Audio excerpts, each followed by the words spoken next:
good evening, good morning, and I say hi to all of you what's watching my video right now. Today we're gonna have a review on the Mordhau. Most games has handed you a sword and point you in the direction of the battalion of foes, feeling empowering and heroic. After a few rounds of Mordhau, the prospect of healing once more into the breach seemed one terrifying than anything else.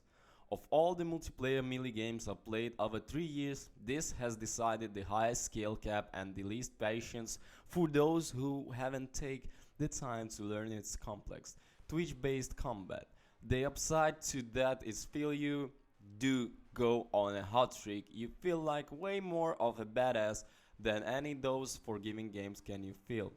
The basic premise is pretty simple. In the default frontline mode, you take up arms as rush warrior from one of your 9 classes and rush into the fray into 32v objectives-based scrims on attractive, realistic structured medieval battlefields. Then you probably die pretty quickly to someone a bit quicker or more experienced than you are respawn, hopefully you having learned something to take forward into your next brawl. Each clash of swords can look deceptively simple, but it's actually high complex in a huge variety of attacks, parries, and counters available to you. A well-scripted and straightforward tutorial will run you through their fundamentals, but it's another matter entirely to execute the correct moves at the right time. It takes many hours just to start feeling competent, but the satisfaction of growing confidence as your execution improves something no numerical progression system can really appreciate. Everything you do in a melee is highly dependent on a split-second timing, so sloppy or indecisive swordplay will be punished heavily by experienced players. You can hold down block while brushing a sword, for instance. Left click executes a time parry that only works for about a second, so you need to sync it up with your opponent's movements. And almost any defensive measure you deploy has an equivalent concept that will slap it aside with ease, so most duels will favor whichever player can read their opponent and read quickly and aggressively. It's a bit bummer that there is not a lot you can do when you're just learning the ropes and want to take a more relaxed support role. There is an engineer class who can shake things up by deploying siege weapons and the like, but I often my contribution in the area were reliably small and easy undone by the other classes. In other multiplayer games like Battlefield 5 and Overwatch, I can focus on reviving teammates or locking down a point if want a little bit of a break from high intensity combat, and Mordhau doesn't support that playstyle especially well. Even with early success, I worry that it still shrink the number of players who can really get into Mordhau. If I want to invite my younger cousin who is up to Mordhau level in the melee action games into a match, there will be completely less for him to do that might make him feel unsuccessful or useful. Even the most handed swordsman has to admit that giving less Twitch skilled players something meaningful to do only help fill the service and give us more fresh meat to beat up on it. That doesn't work if they all get frustrated and leave. Archery too I found a bit disappointing. Mordhau has gone the road of making arrows very powerful but very difficult to land when. Drawing back the bow requires about a second in which your crosshair moves in a semicircle, making it almost impossible to aim. Then gives you a couple seconds of a steady hand before you start to wobble and lose your aim.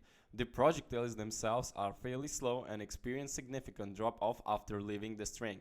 This comes across as very realistic but not especially fun, and it makes becoming an even somewhat effective archer even more difficult than getting the hand of the melee. The root of the problem is trying to simulate realistic archery in what are ultimately pretty unrealistic conditions. You didn't see a lot of medieval battles with a couple dozen guys in armor darting around in loose formation, changing direction on a dime, jumping over logs and intermingling with each other troops. It's a chaos, usually leaving archers vulnerable on the sidelines to skirmish and try to take 1000-to-1 shots of opportunity at individual target. In reality, these types of troops will be only have deployed and massive to fire at station formation. The one place it doesn't work kind of decently in maps with the walls or pedestal where the archers can take shots and advertising enemies from a portion of safety. but on a bigger open battlefields. What's the point? Mordhau also features two other gameplay modes, at this point almost unambitious Battle Royale versus pre-AI Horde mode. I didn't like either of them as much as default frontline, but Horde can be fun way to learn the ropes with the help of some more skilled players without having to worry too much about being screwed by those same veterans. In Horde you start with no equipment and have no kill values of AI attackers to get money to buy better stuff. The baddies will keep pace with you, however they gain better equipment and coming in great numbers from one wave to the next. Their combat ability is significantly inferior to a skilled player, but they have a tendency to mob up any solo fighters they can single out. It becomes important to stick together and use formation and natural choke points to survive. Although it's not as much as test of the things Mordhau does the best at the PvP modes, but it's still a bit of fun.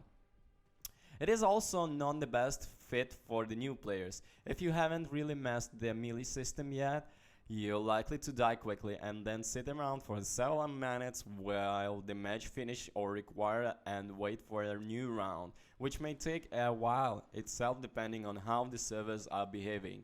Either way, you don't get thrown back into the action as quickly like in a frontline, which means fewer chances to learn from your mistakes and test out the new tactics. I therefore recommend avoiding it until you're ready, finishing on the top of half in frontline matches. If you got the patience to take full advantage of its melee combat, Mordhau can be a treat, especially in the frontline mode. Slashing and stabbing across its beautiful, well-designed maps was really entertaining, and I got. Thanks for watching. Please push the subscribe button and like too. Thank you. Bye.